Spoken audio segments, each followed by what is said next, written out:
Did you know that the word sabotage might have its roots in a pair of old wooden shoes?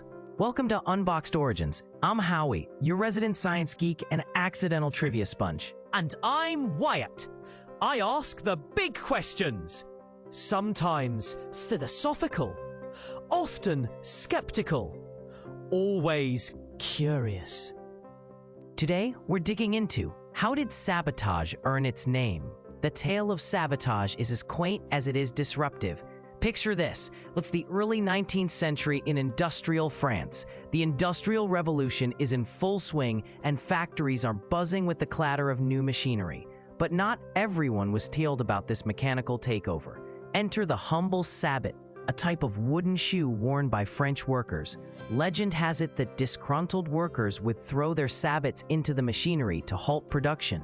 Hence, the term sabotage was born. Ah, the classic tale of the shoe that stopped the world. But Howie, isn't it a bit too convenient to blame everything on footwear? Fair point, Wyatt. The sabotage's shoe-throwing story is captivating, but historians argue it's more folklore than fact.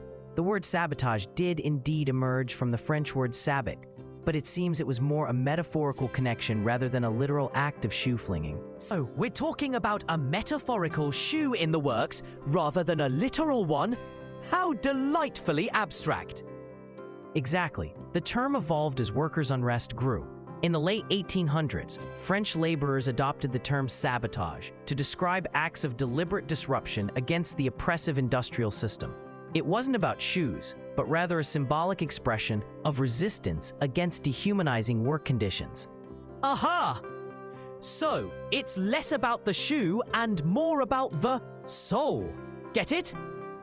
Workers were putting their foot down, quite literally, against the march of industrial progress.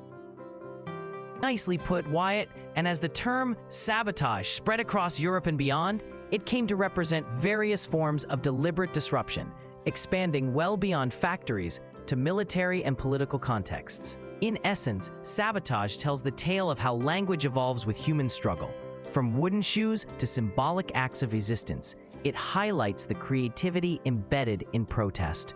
And it reminds us that sometimes the smallest acts can have the largest impacts, whether or not they involve footwear.